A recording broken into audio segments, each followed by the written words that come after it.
کچھ لوگ یہ کہہ رہے ہیں کہ یہ وہ موقع نہیں تھا کہ جہاں مولانا صاحب کو کسی ایسے خواب کو بیان کرنے کی ضرورت تھی. جو میری فہم ہے دین کی، وہ ہم نے یہی سیکھا کہ جو اس دنیا سے چلا جائے اس کی اچھی باتوں کو یاد کرنا چاہیے، اور مولانا نے بھی بے عینی یہی کیا اپنے خطاب میں. اپنے صاحبزادے کی جو اللہ اور اللہ کے پیارے رسول صلی اللہ علیہ وسلم سے محبت ہے اس کا ذکر کیا. انہوں نے بتایا کہ مجھے کہا کرتے تھے کہ میرے لیے دعا کیجئے کہ مجھے موت آئے اور میں اللہ تعالیٰ کے پاس جاؤں اور اللہ تعالیٰ سے ملاقات کروں، مجھے اللہ تعالیٰ سے باتیں کرنی ہیں. ساتھ ہی ساتھ انہوں نے یہ بھی بتایا کہ جب وہ بچوں کے سامنے بیٹھ کر اللہ اور اللہ کے رسول کا ذکر کیا کرتے تھے تو اکثر عاصم جمیل بے ہوش ہو جایا کرتے تھے. یعنی وہ اتنی جذباتی وابستگی رکھتے تھے اللہ اور اللہ کے رسول صلی اللہ علیہ وسلم کے نام مبارک سے کہ وہ ان کا ذکر اس دوران ان کی حالت غیر ہو جایا کرتی تھی. یہ تو ایک دینی پہلو تھا کہ وہ چاہتے تھے کہ وہ جلد سے جلد اللہ سے ملاقات کریں، اللہ سے بات کریں. اور ساتھ ہی ساتھ دنیاوی طور پر بھی انہوں نے بتایا کہ آلدو کہ انہوں نے اسکول کی اور یہ جو دنیاوی تعلیم ہے یہ وہ حاصل نہیں کی تھی، لیکن اس کے باوجود انہوں نے کروڑوں روپے کی ایک فیکٹری قائم کی اور اس میں بہت جدت والے جو زرعی آلات ہیں وہ انہوں نے تیار کیے. ساتھ ہی ساتھ انہوں نے یہ بھی بتایا کہ وہ اپنی فٹنس کا بہت خیال رکھتے تھے، سائیکلنگ کیا کرتے تھے. خانپور ڈیم وہ واحد پاکستانی ہے مولانا طارق جمیل صاحب کے مطابق جسے وہ تیر کر پار کیا کرتے تھے. عاصم جمیل تو ایک فٹ آدمی تھے، اپنی صحت کا خیال رکھتے تھے اور دینی اعتبار سے وہ اللہ سے بہت لگاؤ رکھتے تھے اور جلد سے جلد اللہ سے ملاقات کے خواہاں تھے. یہ وہ تمام تر باتیں ہیں جو عاصم جمیل ظاہر اپنے نوجوان بیٹے سے متعلق مولانا طارق جمیل صاحب نے اس خطاب میں کہیں، اور بہت جذباتی طور پر. بلکہ انہوں نے یہ کہا بھی کہ آج طارق جمیل آپ سے بات نہیں کر رہا، آج ایک ساز کا ٹوٹا ہوا تار ہے، بس اس میں سے جو آواز آ رہی ہے. انہوں نے کہا کوئی مرتب خطاب نہیں، بس میں دل کی باتیں آپ لوگوں سے شیئر کر رہا ہوں. ہم سب نے دیکھا کہ ان کی آنکھیں بھیگی ہوئی تھیں اور بارہا وہ وقفہ لے رہے تھے بات کرنے میں، دقت ہو رہی تھی بات کرنے میں. ظاہر آسان کام نہیں ہے کہ آپ نے جوان بیٹے کا جنازہ اٹھایا ہو اور اس کے بعد آپ اس طرح سے بات کرنے کی پوزیشن میں بھی ہوں. میری آپ سب سے یہ درخواست، یہ التماس، یہ ریکویسٹ ہے کہ پلیز ایسے موقعوں کو جانے دیجیے.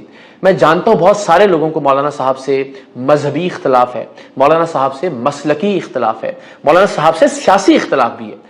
بلکہ میں سمجھتا ہوں کہ یہ زیادہ بنیادی اختلاف ہے، چونکہ مولانا صاحب عمران خان صاحب کے پاکستان تحریک انصاف کے حامی تصور کیے جاتے ہیں، ان سے متعلق وہ ہمیشہ خیر خواہی کا، نیک خواہشات کا اظہار کرتے ہیں. تو یہ بات بھی شاید عمران خان صاحب کے سیاسی مخالفین کو بڑی چبھتی ہے، اور یہی وجہ ہے کہ مولانا طارق جمیل صاحب کے جوان صاحبزادے کی موت کو لے کر بھی تنقید کا سلسلہ بند نہیں کیا جا رہا. تو میں ہاتھ باندھ کر آپ سب سے ریکویسٹ کرتا ہوں کہ ایک باپ کا جوان بیٹا اس دنیا سے چلا گیا ہے، ایک ضعیف باپ نے اپنے جوان بیٹے کے جنازے کو کندھا دیا ہے. خدا کے واسطے اپنے سیاسی اختلافات کو یا سیاسی نفرتوں کو اس معاملے میں نہ لے کے آئیں. اور یہ پہلا موقع نہیں ہے کہ جب مولانا طارق جمیل خام خواہ کی تنقید کا نشانہ بنے. اس سے پہلے وہ ایک لیموزین میں بیٹھنے کی ان کی تصویر تھی جو سامنے آئی اور اس پر لوگوں نے تنقید کی. ہم سب جانتے ہیں ایک بڑے زمیندار گھرانے سے مولانا طارق جمیل صاحب کا تعلق ہے اور ظاہر وہ خود بھی ایسی چیزیں افورڈ کر سکتے ہیں، لیکن وہ پاکستان کے باہر ایک ملک کی تصویر تھی کہ جہاں ایک لیموزین میں ان کو بٹھایا جا رہا تھا. ہم جیسا خاکسار بھی جب کہیں جاتا ہے تو وہاں بھی لوگ بہترین گاڑیوں میں ریسیو کرتے ہیں، تو یہ ان لوگوں کا پیار ہوتا ہے. تو آپ ظاہر انکار تو نہیں کر سکتے کہ آپ لیموزین لے جائیں، میں پیچھے ٹیکسی میں آؤں گا. ایک بے تکی سی تنقید. پھر مولانا طارق جمیل صاحب نے رزق حلال کا ایک ذریعہ تھا جو برانڈ MTJ ان کی جانب سے شروع کیا گیا، اس پر خام خواہ کی تنقید کی جس میں ہزار بند اتنے کا ہے، کپڑوں کی پرائس یہ ہے وغیرہ وغیرہ. تو ظاہر کاروبار تجارت ایک مسلمان کا خاصہ ہے، رزق حلال کمانے کا بہترین ذریعہ ہے، اس کو بھی تنقید کا نشانہ بنایا گیا اور بے جا مختلف مواقع پر تنقید ہم نے دیکھی مولانا طارق. لیکن یہ کم سے کم چلیے اس پہ آپ بات کیجئے، اس پہ جواب آئے، لیکن اللہ اور اس کے رسول کا واسطہ ہے کہ کم سے کم اگر آپ لادین بھی ہیں، اگر آپ ایتھیسٹ بھی ہیں، آپ مکمل طور پر اختلاف رکھتے ہیں، لیکن کوئی انسانیت تو ہونی چاہیے تمام تر لوگوں کے بیچ میں کہ ایک جوان بیٹے کی موت پر کم سے کم ہم لوگ تماشا نہ کریں. اس موقع پر معاف کر دیں اس شخص کو کہ جس سے ہمیں نظریاتی، سیاسی، مذہبی یا مسلکی اختلاف ہے.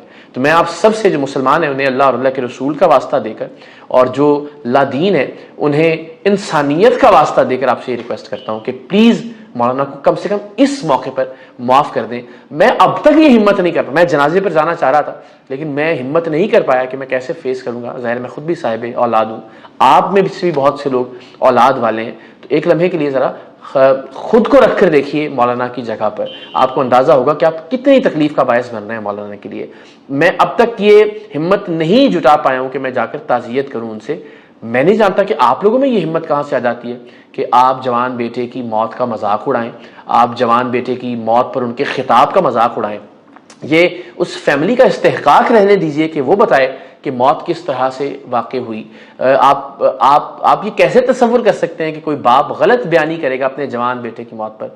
خدا کے واسطے جاننے دیجیے. اور ویسے بھی زندگی کا یہ اصول بنا لیں کہ اپنے سیاسی اختلافات کو یا باقی کسی بھی نوع کے اختلاف کو کم سے کم اس طرح کے مواقع پر کہ جہاں کسی کا کوئی پیارا اس دنیا سے چلا گیا, اور وہ پیارا کہ جو آپ کے جگر کا ٹکڑا ہے, اس سے پیارا رشتہ کوئی اور نہیں ہے اس دنیا میں, اس موقع کو کم سے کم استعمال نہ کیجیے اپنے اختلافات کے لیے. اللہ ہم سب کو ہدایت دے. مولانا طارق جمیل صاحب کو صبر جمیل عطا کرے, ان کی پوری فیملی کو. اللہ آپ سب کا حامی و ناصر ہو. اور آخر میں سب سے اہم دعا کہ پروردگار دو عالم سب کو اولاد کے دکھ سے محفوظ رکھے. دیکھیں جی, مولانا طارق جمیل صاحب عالم کا سونا اور عام آدمی کی عبادت کرنا ایک برابر ہے. تو دیکھو چھوٹی چھوٹی یہ آپ ویڈیو بنا کے کلپ چاٹ دیتے ہیں, یہ اچھی بات نہیں ہے. مسلسل آپ ان کے کوئی نہ کوئی آپ ایسی حرکت کرتے ہیں جس کی وجہ سے ان کو دکھ پہنچتا ہے. تو ہماری گزارش یہی ہے آپ ایسا نہ کریں. دیکھیں جو بچہ ہے جس کا گیا ہے اس کو ہی پتہ ہے, دوسرے آدمی کو نہیں پتہ. اللہ نہ کرے کسی کے ساتھ ایسا ہو جیسے مولانا طارق جمیل کے ساتھ ہوا ہے. تو یہی گزارش ہے آپ کی, آپ ان باتوں کو پرہیز کریں, ان سے بچیں. یہ دنیا اور آخرت کے لیے آپ کے لیے ٹھیک نہیں, دنیا میں بھی نہیں ٹھیک اور آخرت کے لیے تو بالکل ہی ٹھیک. اللہ حافظ.